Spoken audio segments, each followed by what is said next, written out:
Hello amigos, RadiShineAmigo here, and welcome back to Let's Play Crash Bandicoot, The Wrath of Cortex. Now we are heading to this next level, Eskimo Row. This level, it's not too bad. Mainly, when I was trying to go, right near the end of the level, there's these tubes that kind of launch you upwards. I went into one of them, and it didn't even launch me properly. So I don't know what's up with them, but they're just fucking broken. And I think I realised why I never actually went in them before. Or, well, after I went in them, I think you know what a drift.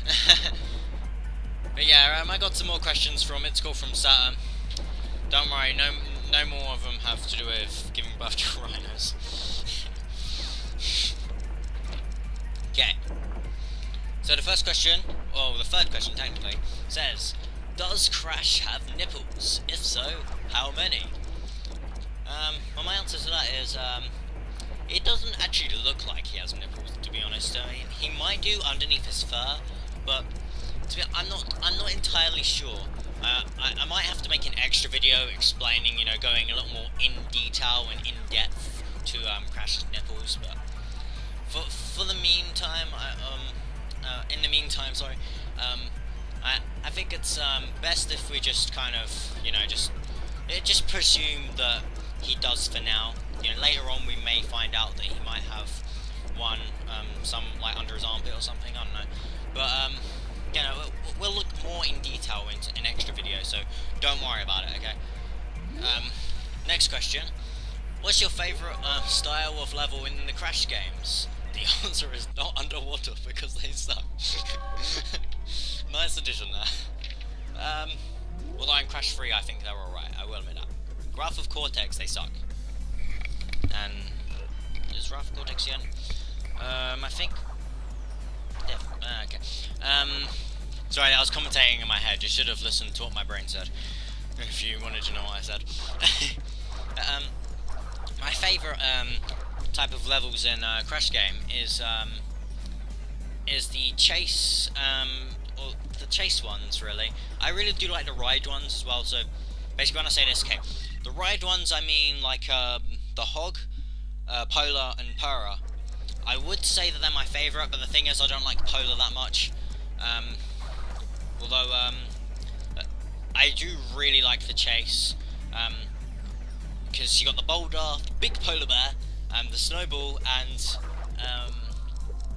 the Triceratops. Also, later on in the series, you do have other ones, which we haven't encountered yet. Although, actually, in this game, there's a dragon. Dragons are awesome. And, so... overall, I just prefer the chase ones, just because the very first time I played a Crash game... Actually, this is going to go into his next question, which is, he said, which Crash game did you play first? Now, the very first level I played in a Crash game, the very first Crash game I played was Crash 1. The very first level I played was the Boulder level, and just whenever I think Crash Bandicoot, I think of chase sequences with platforming, so I immediately have to say the chasing levels, because they're just so good. Especially this one chase level in Twin Sanity, where even though it made me go insane the first time I played it, it's just so random and just so funny that I just have to like it. Especially the music. I was... Okay, yeah, especially the music, because the music's good. It's funny. Yeah, Crash 1 was the very first Crash game I played. Actually, I should go... yeah, I kind of explained the last question. So, yeah, Crash 1 was the first Crash game that I played. I played it at my uncle's house. I had a PlayStation. The games that I played most beforehand were like Bomberman, Space Invaders, and Space Invaders, and I went over there and I had I went to my uncle's and he had Crash Bandicoot. Well, his girlfriend had Crash Bandicoot, and she showed me it, and it was awesome. I loved it so much that she kind of got my uncle to say, you should buy me this, and my uncle bought it. Yeah, I think my uncle bought it. Yeah, I can't remember. It might have been either her telling my uncle or her telling my mum. But they like got the game for me and really liked it even more. But yeah, the first Crash game I played was Crash 1. The first level was Boulder's level, which if you've actually seen my Crash 1 Let's Play, go on to the Boulder's level and I have a little more of an in-depth story about it, so if you're interested, you can listen to that, because I actually really liked playing it, you know, and I really like that memory. It's a pretty nice memory. Yeah, I also remember when I went round there one time, I also played Harry Potter on the PS1, and Harry Potter on the PS1 was awesome. They fucked it up though when they went on to PS2, in my opinion. Well, Harry Potter 1 on the PS2 was good, the ones after that kind of sucked, in my opinion. But the PS1 Harry Potter game is just amazing. Yeah, I'm not even actually a big Harry Potter fan, to be honest, so I didn't really like the first 3 movies, really. Yeah. Last question is, Crash has been horribly Crash has been horribly mutilated millions of times. How does he handle such damning physiological and psychological trauma? The correct answer is Zumba. Thanks for just answering my question, mate. There you go, the answer's Zumba. I didn't even need to answer that question. Yeah. That's all the questions. I'd like to thank each and every one of you.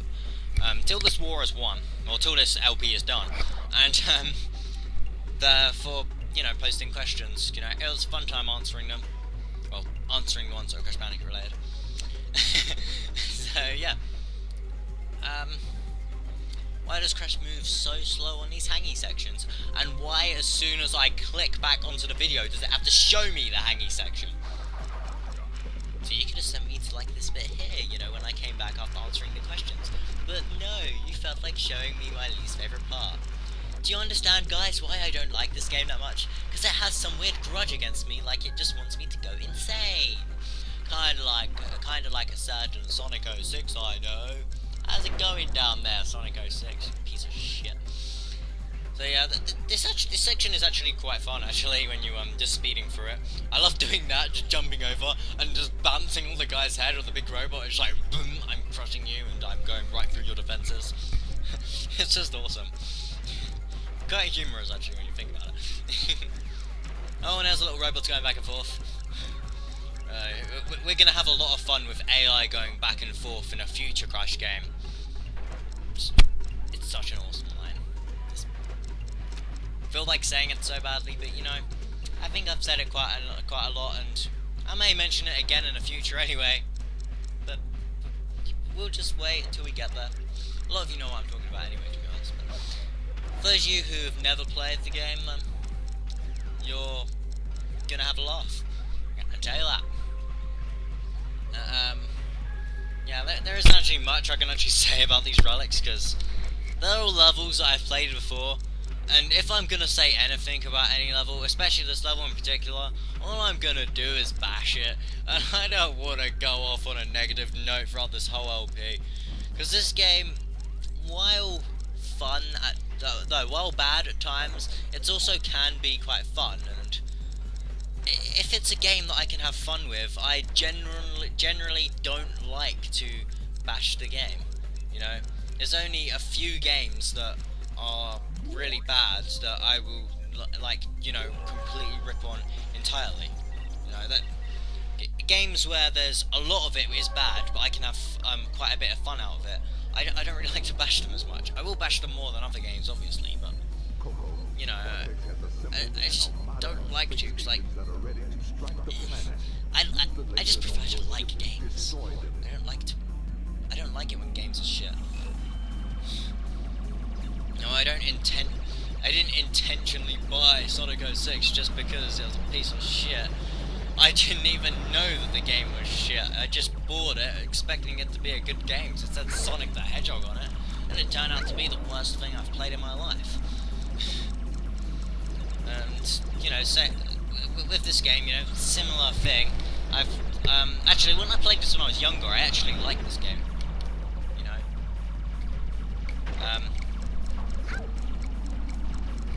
there, sorry about that. Yeah, when I played this when I was younger, I actually liked this game. I actually thought it was quite fun, you know, and a lot of my friends at my school actually really enjoyed this game. I don't think they ever played the games before this, so they didn't get my drift completely when I was just like, yeah, Wrath of Cortex is good, but it could be better. You know, they didn't get my drift completely when I said that, because they just only played this game. But I used to like this game quite a lot, actually. And over the years, actually, here's my story. First played this game, I thought the game was quite alright. I quite liked it. Some of the bosses, especially the water boss, was annoying as shit. And then I you know, a little while later, Crash to Insanity came out. I played Crash to Insanity, and I honestly didn't actually like it when I first played it. So I sold it not too long after I bought it, and after that I kind of just stopped with Crash Bandicoot, really, until like ages later, where I kind of got into a phase where I didn't really like some of the modern games coming out. You know, the only modern games I really buy are you know, really Sonic games at the moment. That's mostly the games I've been buying that are new. You know, I didn't like it how they were all being first-person shooters, so I kind of just thought, you know what, I'm gonna go back and start playing some of these older games, and you know, it should be fun. So I found Wrath of Cortex, except I didn't have a disc in it, so I had to go buy the game again. And then a couple of months later, my friend gave me a spare disc, and I was like, oh, okay, I wish I'd never bought this game. When I bought the game, I played it, and I didn't like it at all. I just thought I was going to enjoy the game, and I just didn't like it at all. It was really weird. I just hated it so much. So I was just like, oh great, okay, I really like Crash Bandicoot, and apparently I hate it now. Not too long after, I was actually using the copy that my friend gave me to see if it worked. I tested that, and then not too long after I did a practice run for this LP, and I actually thought that it was alright. Admittedly, I didn't practice the relics, because I didn't really want to practice the relics. I just thought, okay, I'll practice the levels, get them memorised. And you know, I actually had somewhat amount of fun. I still thought that the game was worse than what I thought when I was back younger, but at the same time, I thought the game was alright. And then I record the game, and I hate it again. This time, no, I wouldn't say the most I've hated it, but this time I did really hate the game. And there was some redeeming factors about it, but it's really weird. Actually, I reckon next time I play this game, I'm gonna like it. So I might actually play this game again one time, and maybe I'll like it, because I prefer to like games. Yeah, seriously, I didn't really get my opinion with this game. And also, another weird thing is when I started to not like this game, like the first time when I went back to it, I bought Crash to Insanity, and I liked Crash to Insanity. And it's just like, what the hell's going on? Why's my opinions changing? Hopefully I still like Crash to Insanity when I go to record that. I mean, I know I like the cutscenes for sure. The gameplay, I don't know, so... yeah. I'm surprised I haven't been through... I'm surprised that I'm recording through this level, and I haven't actually said that this level can go die. That is quite surprising. What is wrong with me? Fuck this level. There we go, I feel like myself again. Yeah, we're right near the end of the video. So yeah, why does my headset keep falling off my head? Post a comment why. No. But yeah, in the next episode of Crash Bandicoot: The Wrath of Cortex, we'll be continuing on the relic hunt. So yeah, see you guys next time. Thank you for watching, and bye bye.